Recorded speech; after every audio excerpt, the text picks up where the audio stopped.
Kia ora koutou. Welcome to HR Chats with me, to Radar, where I chat all things HR and HR related.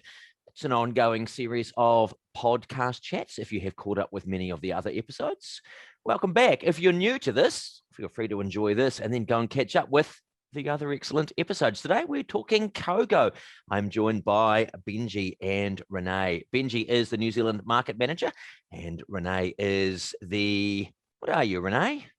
Office and HR manager for New Zealand. How did you get involved in this? Do you want to set us up for people who are thinking, what is Coco? What is Coco? I can kick off. So Coco stands for Connecting Good.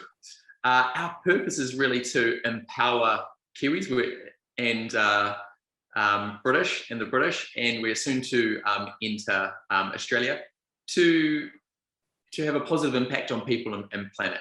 So that's our purpose, and we have an app that connects with open banking, connects with your bank transactions to provide a real-time carbon footprint, and really guide consumers on how to be more sustainable.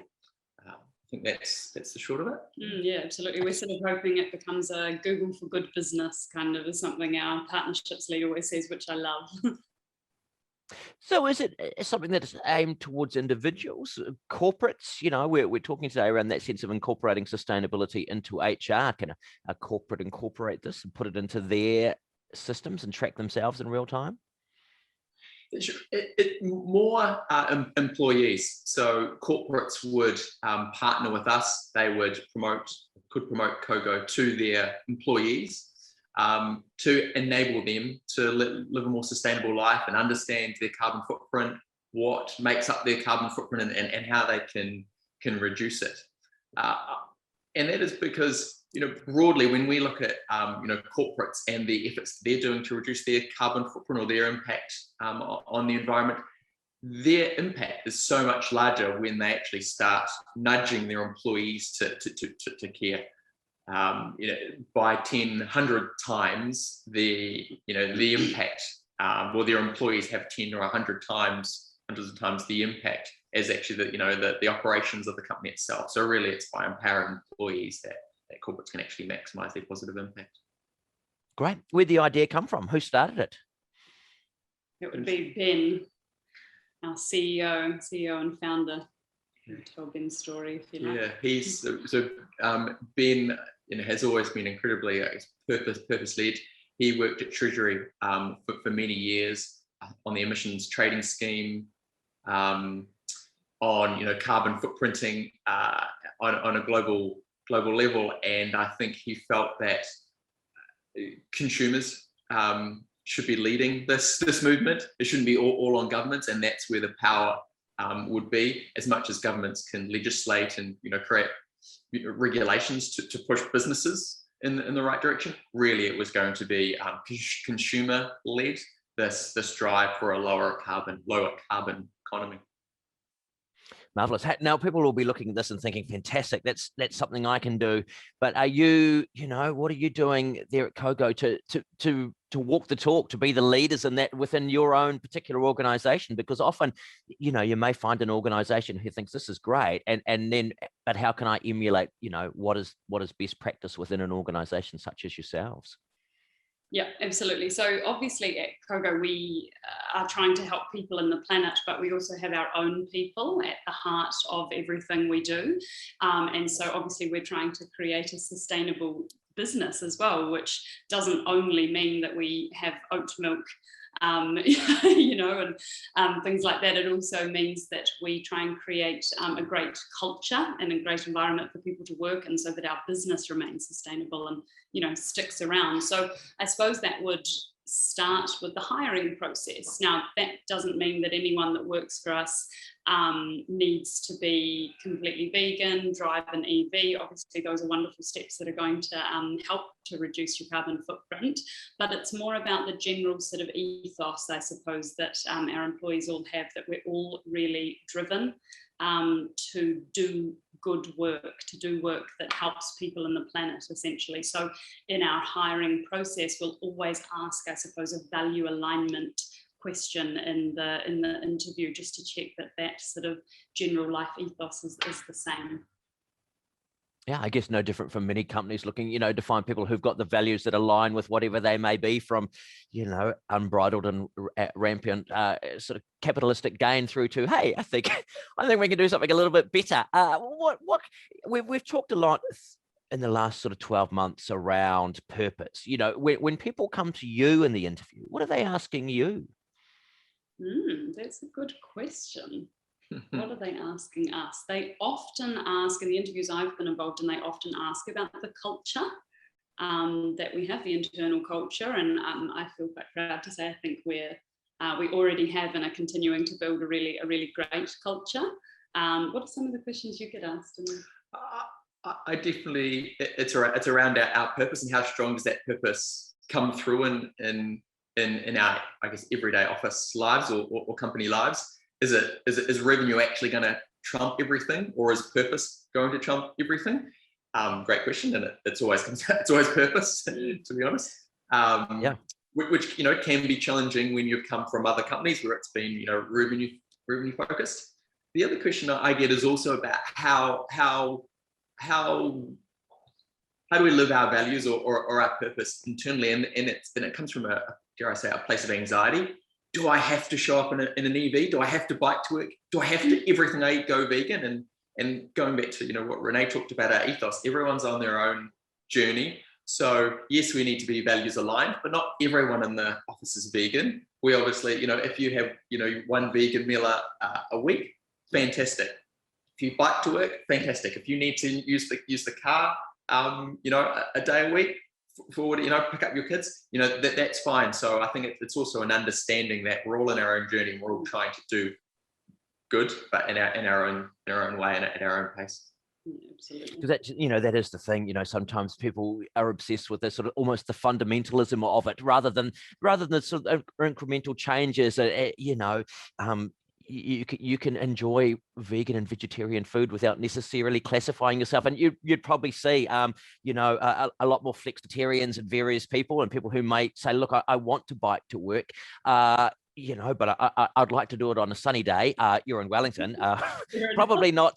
There are some days where that's not possible. Hey, tell me, because I am curious around that sort of sense of, what you as a company do to allow people to do this kind of thing. Because not all of these things are easy. Biking to work, for example, great. And I know a lot of guys who bike to work. I know a lot of women who say, it'd be great to bike to work. But then, I've got to freshen up and change, and what sort of things do you do in the office or as a company that allows people to sort of live the change? Yep, absolutely. We've got a lot of policies to support people on their journey, I suppose. So one that you've just alluded to there is we have a bike to work scheme. So basically what that means is we make sure that we provide bike storage and shower facilities so that the women who need to freshen up can do so, and the men.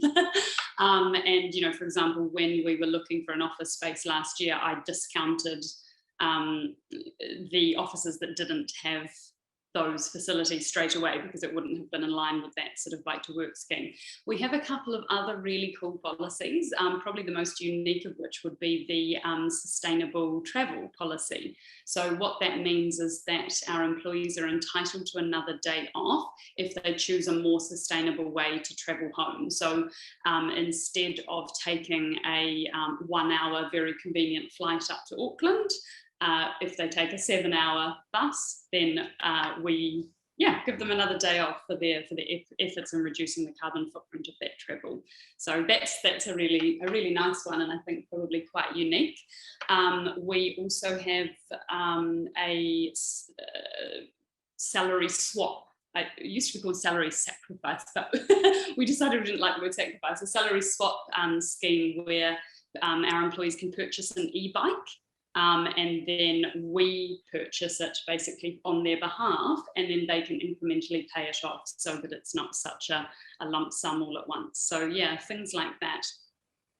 Even it goes down to things like, obviously as an office, we have to try and live those values, and things like we have Kai-cycle buckets downstairs, and I personally can't compost at home because I live in an apartment building, so I bring my compost to work.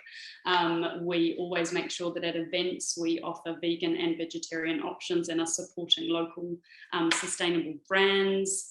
All of our office equipment as well, as much as possible, is secondhand.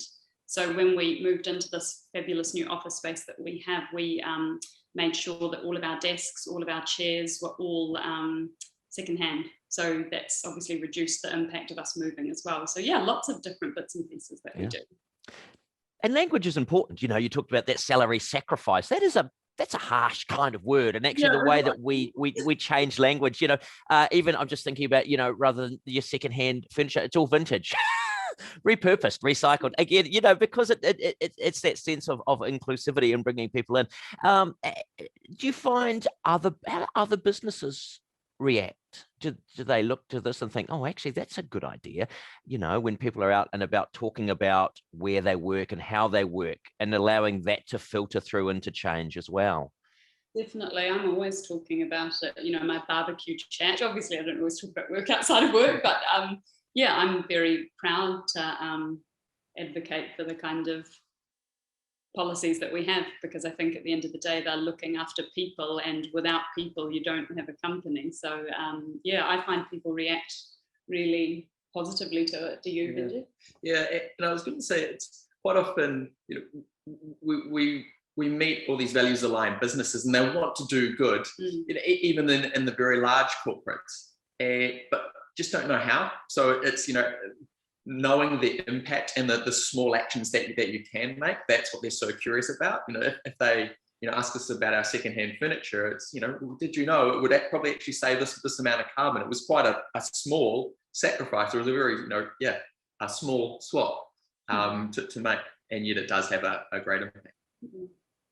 Yeah, you know, and people are looking for those impacts. I've been on the app, and it was interesting, just the range of things. You know, we're not only talking around that carbon footprint, we're talking about, I guess, sort of ethically sourced, living wage, or all of those other little touchstones that are there to remind people that there are more things that you can do within the realm of making the place better. I see you've joined Diversity Works NZ, Carbon Zero. I think you're B Corp as well.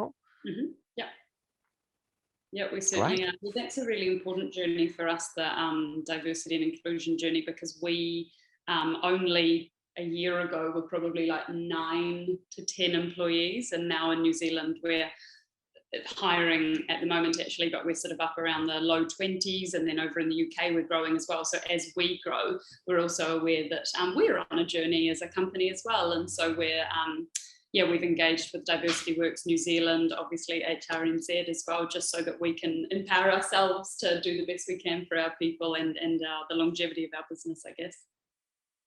Right. You know, look, we are in a tight labour market here, and so people really are, you know, it's reminiscent almost of the 60s, when people could seemingly walk out of one job and into another one. And you're looking for staff. What's the HR benefit of all of this, or how does HR change the people who then come to work there? You know, they're on the journey that you've aligned their values. What else happens within that kind of HR sphere? I suppose we just want people to have the best sort of people experience they can when they come on board with us. So that's in the whole employee life cycle.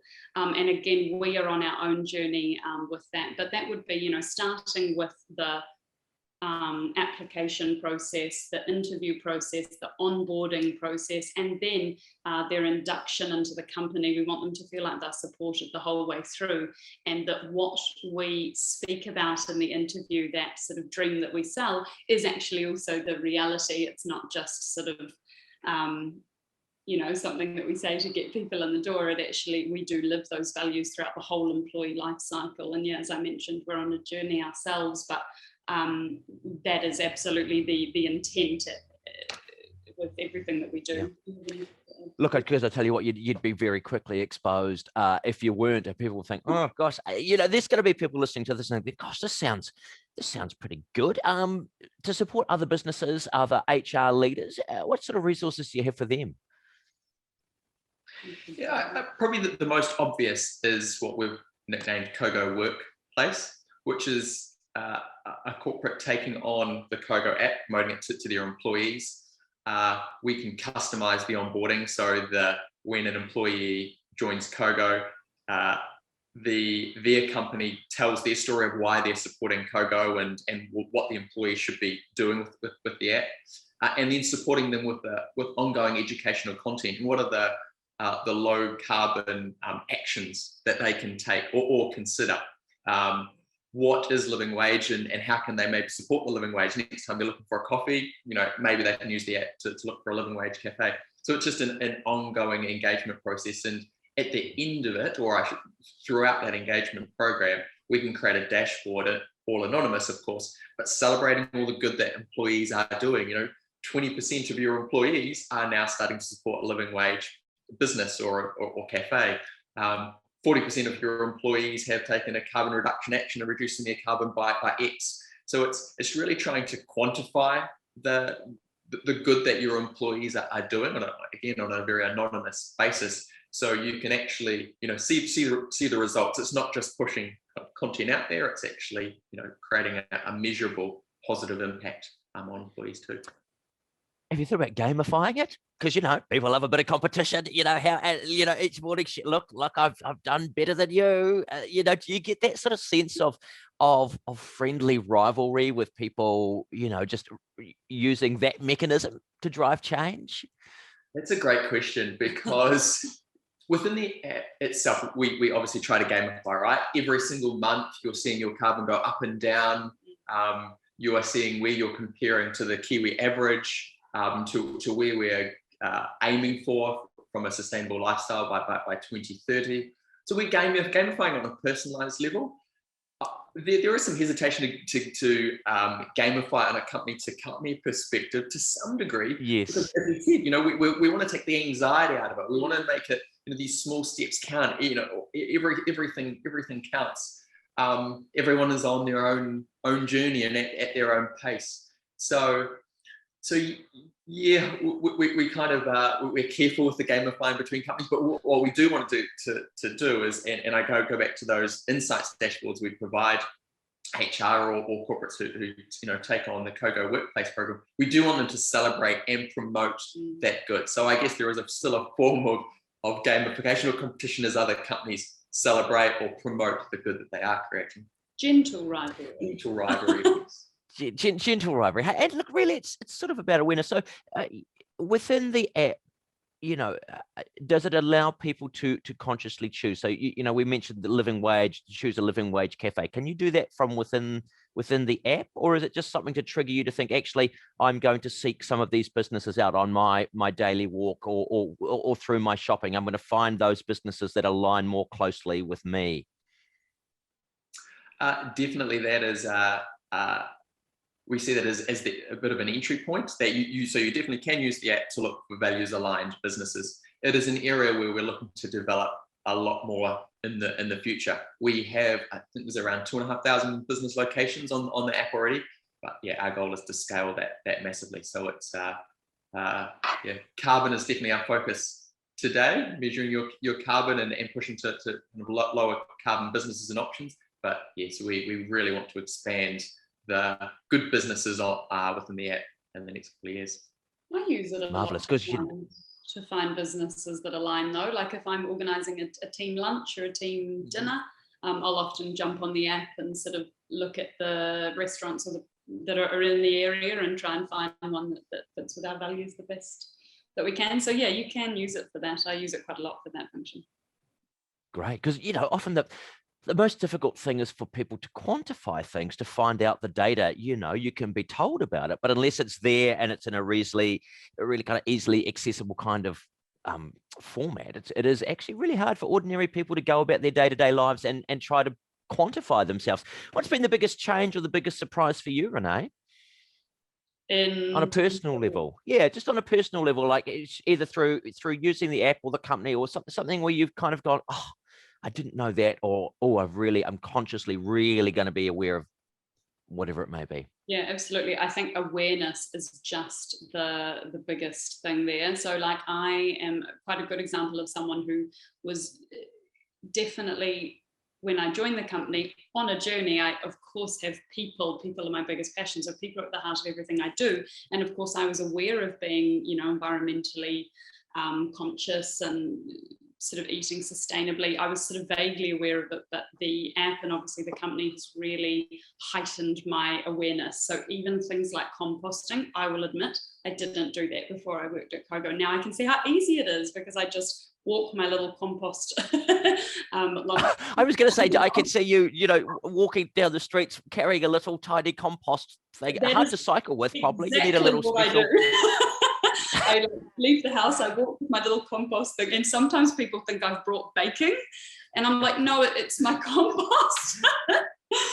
But yeah, that's been a huge personal change for me. And again, I think it comes down to what Benji said about not admonishing people for doing wrong, but celebrating the little steps that every person can take, no matter your circumstances, like having that one vegetarian meal a week, or buying things secondhand that don't need to be bought new and things like that. So yeah, definitely that heightened awareness would be my answer. Yeah. I think that's such a good point. Celebrating the small positive changes rather than concentrating on all of the kind of the other things. Hey, Benji, how about you? I think it's probably the data side, maybe a simpler bloke, wanting to see the numbers and, what makes a difference. So, for example, when you look at your carbon footprint and it's broken down into getting around and petrol and, your diet, you think, eating more vegan meals, is it going to make a difference? Or if I drive less, will it make a difference? Well, it's quantified and you can, quite clearly see it. So, at a high level, understanding things like about 40% of a household's carbon footprint is petrol and transport. And so for me, biking to work a couple of days a week, catching the train, I can see it, really quantified. So that has helped me be appreciative of the efforts that you're making. And what we do try and celebrate within the app is that collective impact. Even though I may have only, biked to work, two days a week, actually as a community, if we're all doing this, or a specific cohort, those small steps actually add up to a hell of a lot. So I guess I've taken out the data side that helps me make my more conscious decisions. Brilliant. And then there's all those other things, those peripheral things, where they say in terms of brain and brain activity, varying the way that you go to work every day in and of itself is great for sort of mindfulness and wellness as well. So all of those little changes, hard to quantify, but they are there within all of that. Marvelous. Where to from here? So you've got New Zealand going on. You're over in the UK. What next for Coco? Aussie. Yes. Our biggest growth area is actually embedding our functionality into banking apps, into your native banking apps. So you're looking at, at your Westpac account, for example. Here's all the dollars coming in and out. One click, and here's all your carbon. And by the way, you've just spent, here at this, retailer, or you've just spent this amount of petrol. Did you know, you could do these things to reduce this? So that is our biggest growth area. So that's where, as we enter new markets like Australia, we'll probably, we're hoping to lead with those type of relationships. And the reason is, from an impact perspective, suddenly we are accessing, 10, 20, 30% or more of the Australian market, instantly. And we just see the impact we can make is just so much larger with these, by integrating into someone's everyday banking habits. Brilliant. Little steps, changing everything. And I suspect you see, a really big uptake in people who are looking to understand what it is they do in their day-to-day lives and the impact it has. And as I say, that, the great thing about the app, that wider concept of sustainability, everything from organic, sustainable growth, ethical source, living wage, carbon footprint, the whole gamut. You can quantify your life and how it's doing. Benji and Renee from Coco, thank you very much for joining us on this episode of HR Chats with me, Radar. So if you are interested in that, have a chat with Coco, go online, download the app for your own personal use, get amongst it, be a better person, make a better world, and then share it with people. And likewise, if there is anything that you think that you would like to see us talking about here on HR Chats, then by all means, let HRNZ know, and you can go back, see all of the previous episodes and enjoy those. So for now, from me to Radar at HR Chats, all the very best. Goodbye.